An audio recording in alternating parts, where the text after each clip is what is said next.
Você gosta de sair da sua zona de conforto? Você sabia que é possível sair dela não apenas mudando de emprego ou de lugar para morar?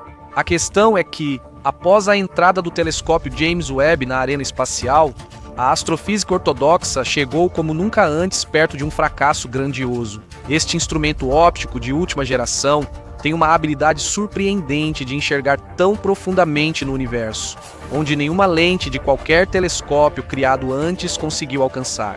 O que James Webb viu a uma distância de quase 14 bilhões de anos-luz, ou seja, bem nas origens do surgimento do macrocosmo. As primeiras descobertas dele já demonstraram que o conhecimento habitual sobre as potenciais formas de surgimento do nosso mundo é apenas um colosso com pés de barro prestes a desmoronar. Mas isso não é assustador. Quem sabe, talvez, sobre seus escombros surja uma nova teoria, mais plausível. Cabo. Então, nas escolas e universidades, somos inevitavelmente apresentados às teorias amplamente aceitas que supostamente explicam o surgimento da humanidade ou do universo como um todo. Isso não surpreende, pois essa questão sempre será relevante. Lembre-se, por exemplo, da teoria engenhosa de Charles Darwin. Dizem que no final da vida, assim como Gogol, ele pretendia destruir todas as suas obras. E principalmente sua grande obra, A Origem das Espécies, considerada absurda, embora alguns considerem essa história uma lenda urbana. De qualquer forma, a catastrófica falta de base de evidências não impediu que ministérios de todos os tipos ainda incluam o darwinismo nos programas escolares e universitários. Agora, mais ou menos o mesmo está acontecendo com a teoria do Big Bang. Ela simplesmente está se desfazendo, e o responsável por isso é o telescópio James Webb. O que é esse telescópio que já se tornou lendário?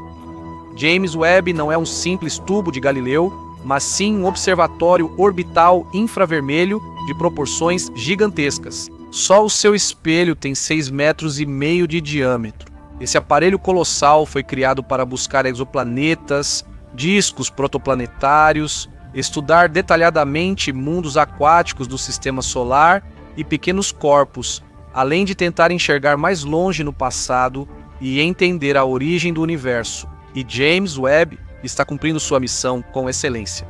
Desde o verão de 2022, ele envia fotos bastante nítidas de planetas potencialmente habitáveis, onde há água e dióxido de carbono na atmosfera, imagens de gigantes gasosos e nebulosas, nos braços das quais se formam protoestrelas. Mas a descoberta mais importante que esse telescópio impressionante fez diz respeito às galáxias, e ela já lançou as bases para uma futura revolução cosmológica. O que sabemos sobre as galáxias? Elas podem ter forma de elipses, espirais, algumas se parecem com lentes ou têm uma barra. Algumas galáxias são muito pequenas em comparação com as outras e são chamadas de anãs. E também existem objetos que não se encaixam em nenhuma dessas classificações. Em resumo, é uma família muito diversificada. Em uma dessas galáxias, chamada Via Láctea, nós vivemos. Na teoria do Big Bang, as galáxias ocupam um papel significativo. Acredita-se que elas surgiram não antes de 5 bilhões de anos, após a misteriosa detonação do ponto de singularidade. Mas James Webb fez os cientistas duvidarem disso. O que é a teoria do Big Bang se falarmos sobre ela em uma linguagem simples? Cerca de um século atrás, os astrônomos descobriram que as estrelas pareciam estar se afastando de nós em diferentes direções e concluíram que algo deveria ter dado um grande impulso a esse processo. Cientistas concluíram por cálculos indiretos que há cerca de 14 bilhões de anos, uma explosão surgiu de uma singularidade extremamente pequena e quente. Como resultado, a matéria começou a se expandir de forma incontrolável, surgiram as primeiras estrelas, compostas principalmente de hidrogênio e hélio. Após milênios, elas explodiam gradualmente, preenchendo o espaço com metais pesados, produzidos por meio da fusão nuclear, a partir dos quais, por sua vez, se formavam estrelas de nova geração. Depois, os astros se uniram em galáxias, e tudo isso foi acompanhado por uma expansão permanente do espaço. Posteriormente, esse longo processo foi chamado de teoria do Big Bang. Mas será que ela está correta? Tudo no universo passa por uma evolução. Já mencionamos a evolução das estrelas, mas as galáxias também têm estágios de desenvolvimento regulares. Segundo os teóricos do Big Bang, nos primeiros bilhões de anos após o surgimento do universo, as galáxias não poderiam ter se formado, muito menos conglomerados delas.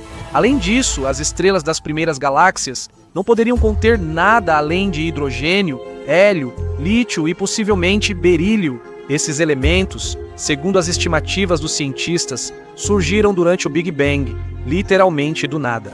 Mas James Webb destruiu completamente essas teorias. Ele conseguiu chegar às origens da formação do universo e viu ali algo completamente diferente do que se esperava. A mais de 13 bilhões de anos-luz de distância, os cientistas viram galáxias bastante maduras, com alta metalicidade e uma enorme quantidade de estrelas.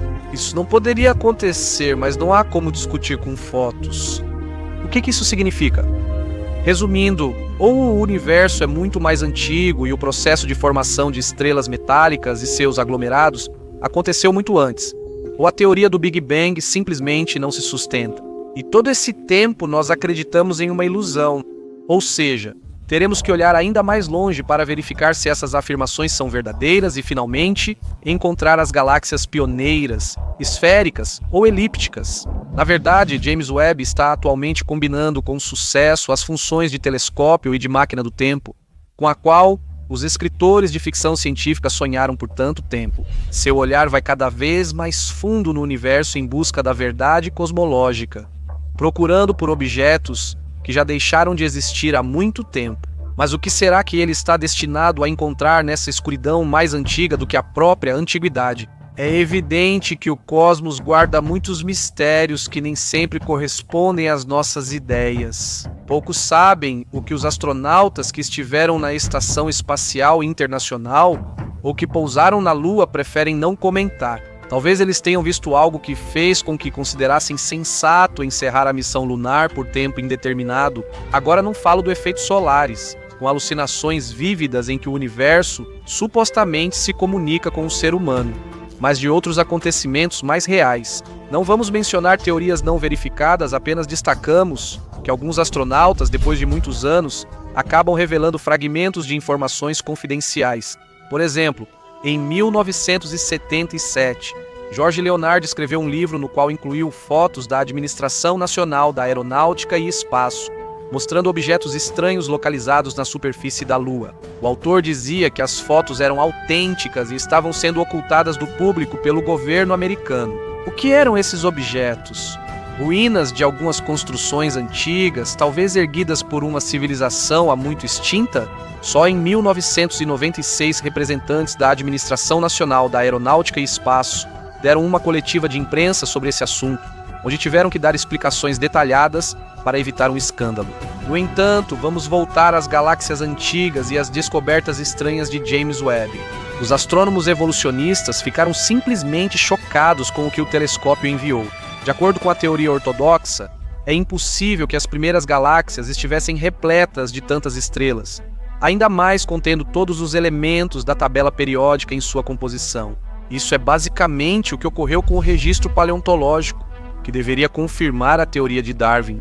Nas escavações, arqueólogos sempre achavam ossos de animais e aves já formados. Mas onde estão os elos intermediários e as formas de transição que não se parecem com nenhum dos seres, demonstrando claramente o processo de evolução dos organismos? Eles são extremamente raros, mas isso de forma alguma impede os cientistas. Se extrapolarmos a situação para o campo da cosmologia, acontece o mesmo com as galáxias.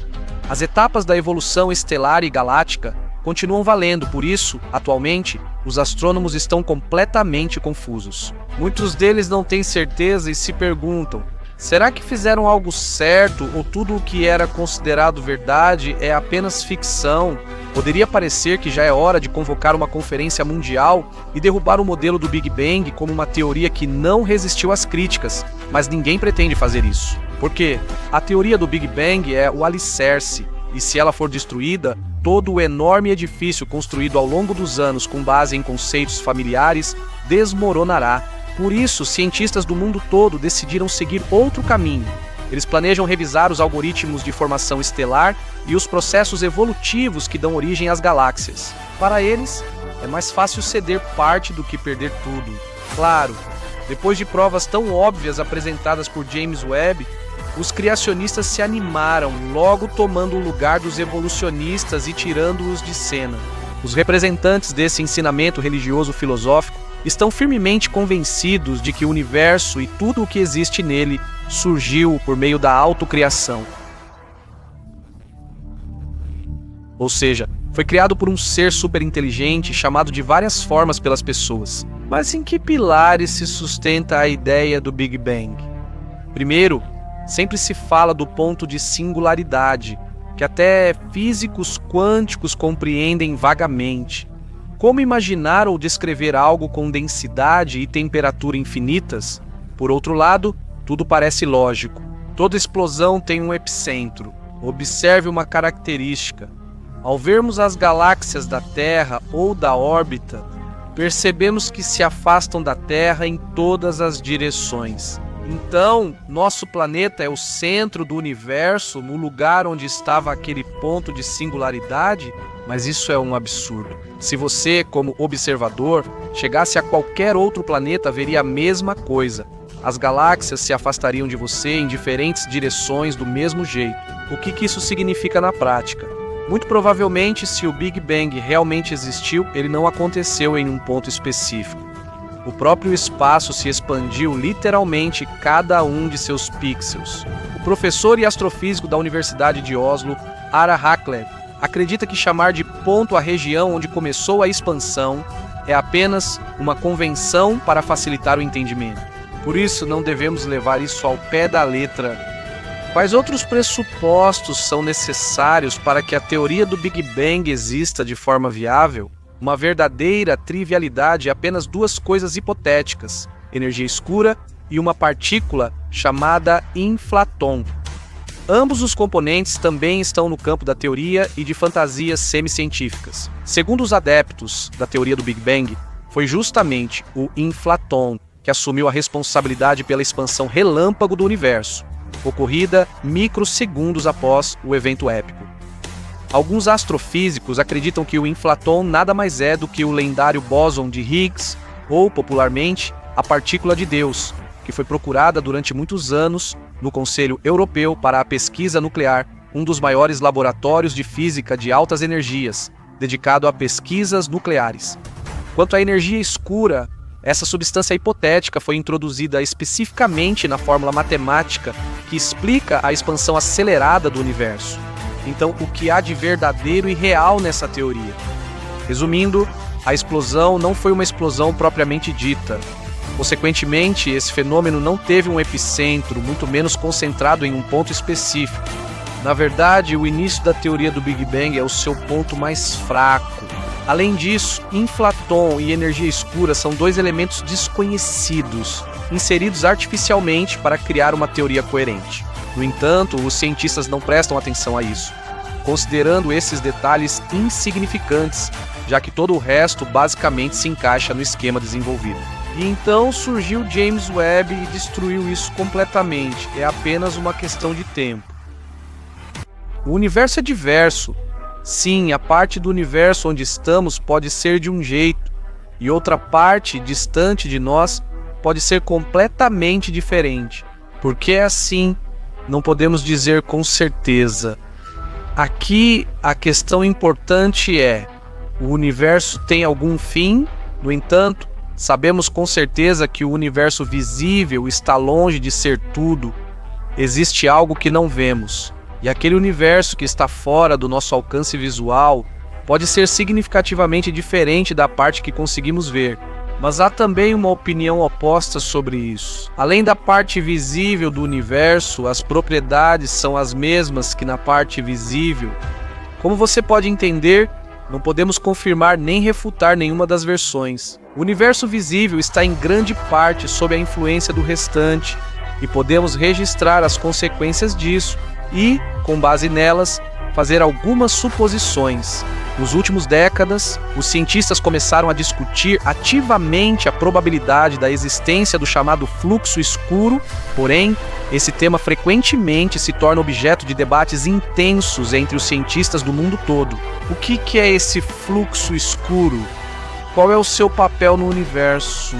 O que há de estranho nesse fenômeno? Vamos começar nossa história com o princípio cosmológico. Segundo ele, não importa onde estejamos, em determinado intervalo de tempo veremos a mesma imagem do universo. No entanto, isso certamente nos causa algumas contradições, pois, na verdade, se olharmos para as imagens do universo, ele é muito diferente em muitos aspectos, e o ponto principal é que a homogeneidade é característica do universo em uma escala maior. Além disso, o universo é isotrópico.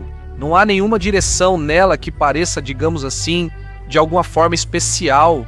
Todas as direções parecem iguais.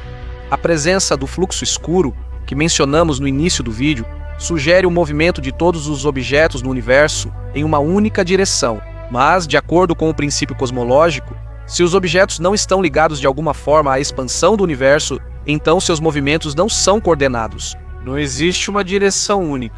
Acho que agora vocês entendem por que o fluxo escuro causa tanta polêmica na comunidade científica. Aqui temos duas opções. Ou o fluxo escuro realmente não existe, ou ele existe. E teremos que revisar os princípios fundamentais do universo. Vale ressaltar que nem todos os componentes do universo se movem de forma aleatória. O movimento no universo acontece o tempo todo, mesmo quando isso não é perceptível. Ou então, um objeto pode ser estático em um nível, mas em outro ele está em movimento. Por exemplo, mesmo sentados no sofá de casa, nosso planeta se move em sua órbita ao redor do Sol. Então também estamos em movimento. Quais são as características do movimento das galáxias que estão além do universo observável? Aqui vale lembrar da constante de Hubble. A distância até um objeto além do universo observável depende da velocidade de sua expansão. Também não podemos esquecer da velocidade peculiar. Essa é a velocidade de um objeto em relação ao estado de repouso. Em tais sistemas, normalmente o valor médio da velocidade é igual a zero. O movimento dessas galáxias não acontece da maneira como normalmente percebemos o movimento. A expansão ocorre, porém, os objetos não mudam suas coordenadas. Quanto maior a distância entre nós e uma determinada galáxia, maior é a velocidade com que ela se afasta. Dentro dos aglomerados de galáxias também ocorrem certas transformações. Inclusive, algumas galáxias exercem influência gravitacional sobre outras dentro do aglomerado. É justamente disso que depende qual será a velocidade peculiar das galáxias e como ocorrerá o seu deslocamento. A velocidade peculiar nos permite determinar o quanto o movimento das galáxias se desvia da constante de Hubble, ou seja, daquele movimento que depende da expansão do universo. Dessa forma, a soma da velocidade peculiar e da velocidade que resulta da constante de Hubble pode ser chamada de velocidade total do objeto no universo. Existem certos detalhes no cálculo da velocidade peculiar. Se os aglomerados de galáxias estão suficientemente distantes de nós, não vemos o quadro completo.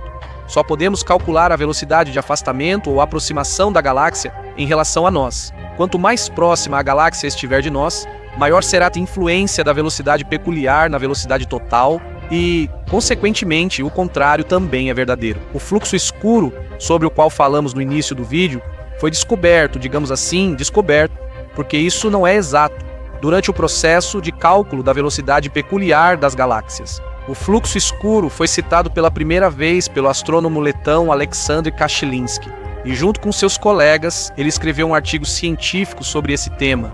Na época, cientistas usaram o efeito Sunyaev-Zeldovich para medir a velocidade dos aglomerados de galáxias em relação à radiação cósmica de fundo. A essência dele é que, sob a ação do efeito Compton inverso, ocorre uma mudança na intensidade em diferentes partes da radiação cósmica de fundo. A radiação cósmica de fundo atua como uma espécie de limitador para a radiação eletromagnética. Ou seja, de fato, não conseguimos ver o que está além desse limite. Como você pode entender, A radiação cósmica de fundo é muito importante para a ciência espacial. Durante a existência do universo, ela passou por algumas mudanças. Agora, essa é uma radiação de micro-ondas, porque as ondas se esticaram, mas originalmente a radiação cósmica de fundo era luz visível. A distribuição da radiação cósmica de fundo pelo universo pode ser considerada praticamente uniforme, pois seus fótons surgiram em um período em que não havia não só galáxias, mas também estrelas no universo. No entanto, em algumas regiões do universo é possível notar desvios na distribuição da radiação, que surgiram no universo primitivo, mas eles são insignificantes. Essa distribuição não uniforme contribuiu para o surgimento de várias estruturas como aglomerados de galáxias. Como resultado de longas observações, descobrimos que em algumas regiões do universo existem distorções na radiação cósmica de fundo. Também é possível notar uma tendência. As distorções estão localizadas nos mesmos lugares onde se encontram os aglomerados de galáxias. E isso é uma manifestação do efeito Sunyaev-Zeldovich. As manifestações desse efeito são variadas. Devemos prestar atenção ao efeito cinemático Sunyaev-Zeldovich. O movimento dos aglomerados de galáxias influencia a intensidade da radiação cósmica de fundo.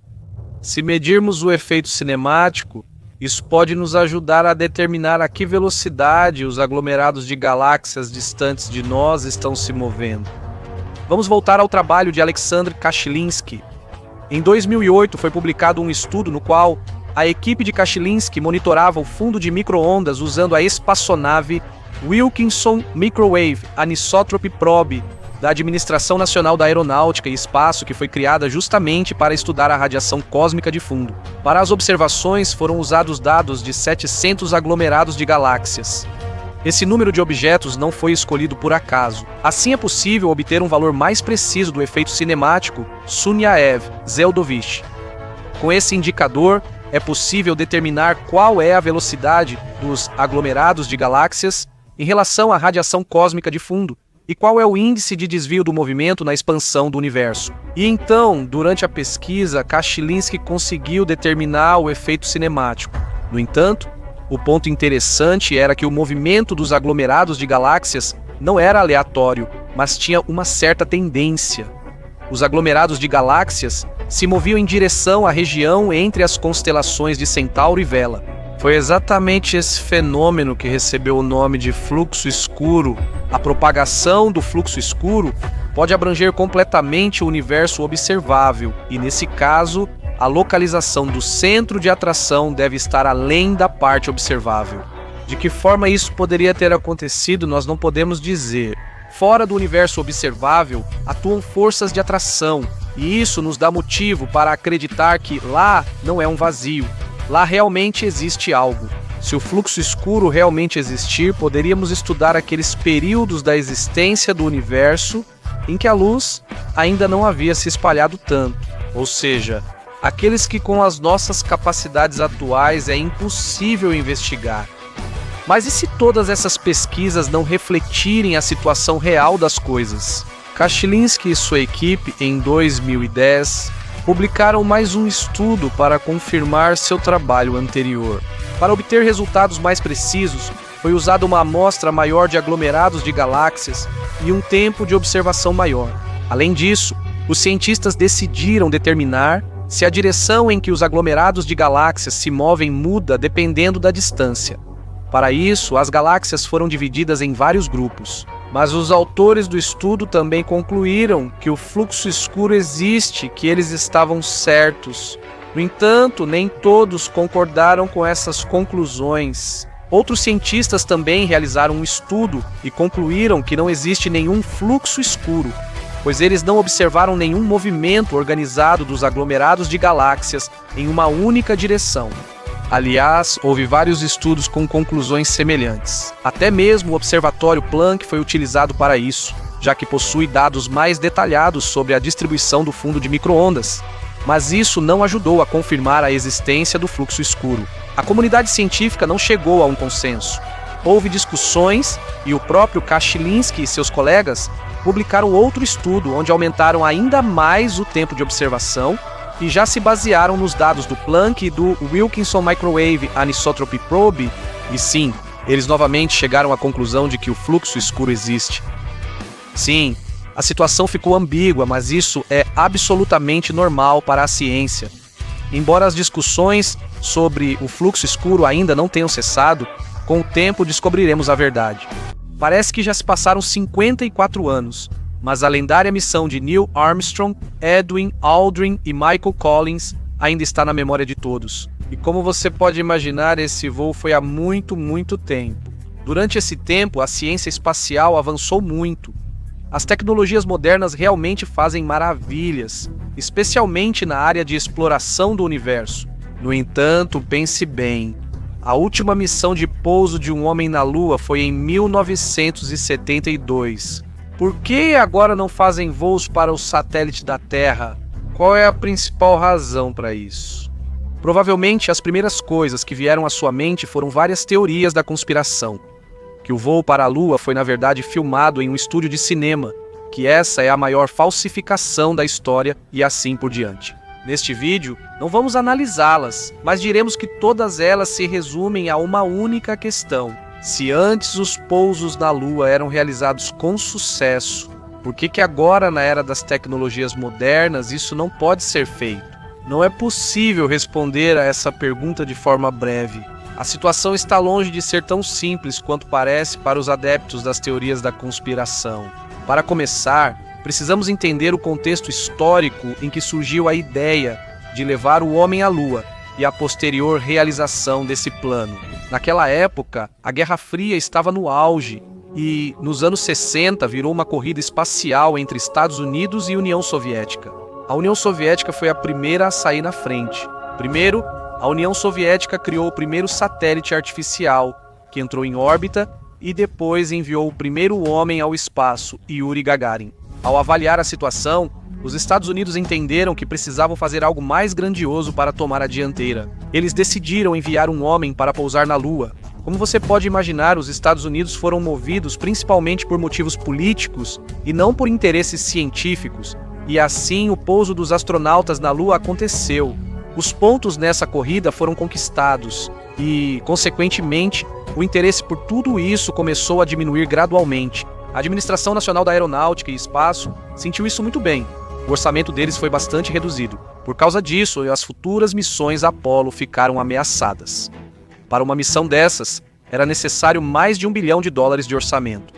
Assim, o número de missões começou a diminuir, já que, de fato, ninguém estava interessado nisso. Um papel significativo aqui foi a falta de motivação para ser o primeiro para superar algum país, já que, no século XXI, os Estados Unidos praticamente não tinham mais concorrentes tão fortes no setor espacial. É assim que acontece. Os próximos pousos de pessoas na Lua perderam qualquer sentido, por mais triste que isso possa parecer. E mesmo agora, para a Administração Nacional da Aeronáutica e Espaço, é financeiramente difícil bancar algo assim. Normalmente, para o desenvolvimento de um foguete lançador, pode-se gastar, digamos, 50 ou 60 bilhões de dólares, enquanto, em 2022, o orçamento da Administração Nacional da Aeronáutica e Espaço foi de 24 bilhões de dólares, e como você pode perceber em comparação, isso não é muito. Aqui surge outra pergunta. Temos o módulo lunar, temos o foguete, por que não podemos organizar um pouso com tudo isso? Na verdade, não é necessário criar esses aparelhos do zero. O módulo lunar e o foguete foram criados nos anos 60 para a missão Apollo. Essas tecnologias já ficaram ultrapassadas com o passar dos anos. O processo tecnológico que permitia a manutenção desses objetos mudou muito durante esse tempo. Consequentemente, garantir a segurança é problemático. E hoje em dia já não há tantos especialistas que possam trabalhar com programas dos anos 60. Atualmente, construir modelos e foguetes com tecnologias modernas é a opção mais otimizada e exige um orçamento relativamente menor. Hoje, a Lua desempenha um papel um pouco diferente do que nos anos 60. Naquela época, ela era vista como uma das ferramentas para alcançar objetivos políticos. Hoje, ela é um dos principais objetos de pesquisa científica. Um grande número de missões está sendo organizado para a Lua. Por exemplo, a Estação Interplanetária Automática Chinesa Chang'e 5 em 2020 coletou amostras do solo lunar. Também há ótimas notícias para nós. A Administração Nacional da Aeronáutica e Espaço planeja, até o final desta década, enviar uma equipe de astronautas à Lua, incluindo a primeira mulher. Esta é Christina Koch, e ela detém o recorde do voo espacial mais longo entre as mulheres. 328 dias, 13 horas e 58 minutos. Em abril de 2023, a Administração Nacional da Aeronáutica e Espaço a apresentou como um dos membros da tripulação da missão Artemis. Cook será a especialista de voo. Na missão Artemis 2, está planejado um voo ao redor da Lua, e o objetivo da Artemis 3 será o pouso direto no satélite da Terra.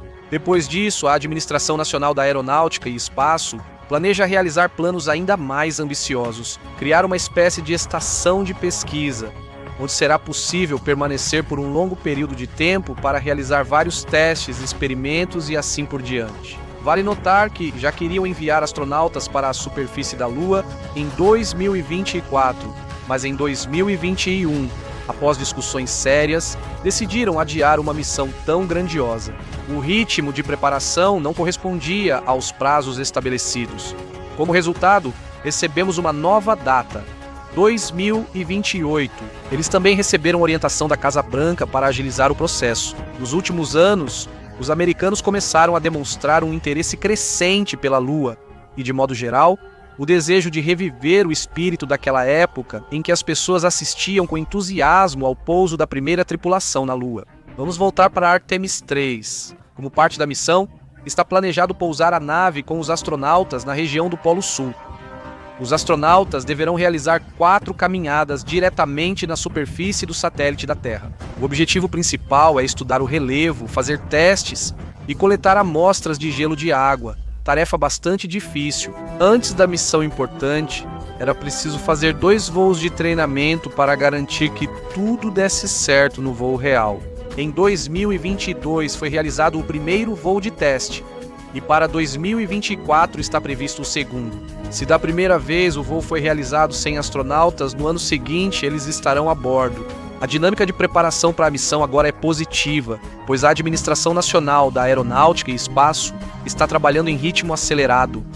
O módulo de descida da missão Artemis precisa ser totalmente construído 2 anos mais rápido do que normalmente se leva para criar módulos semelhantes em outras missões. A construção de um objeto desse tipo é ainda mais complexa, pois ele precisa transportar com sucesso os astronautas para a Lua. Os obstáculos no caminho da Artemis foram, em alguns momentos, o financiamento insuficiente e o coronavírus. A rapidez com que a preparação para a missão será concluída depende não apenas do trabalho direto nela, mas também do sucesso de outros projetos da Administração Nacional da Aeronáutica e Espaço relacionados à exploração da Lua, como as estações orbitais. Alguns projetos, como a criação do foguete lançador da nave espacial Orion, estão passando por atrasos. Sim, por enquanto, ainda estamos apenas aguardando um evento verdadeiramente histórico sem exagero. Esperamos que, em alguns anos, estaremos acompanhando o andamento da missão com expectativa, com uma emoção agradável, assim como as pessoas viveram isso nos anos 60 do século passado. E na sua opinião, quando os astronautas vão pousar na Lua e onde vamos assistir a transmissão ao vivo?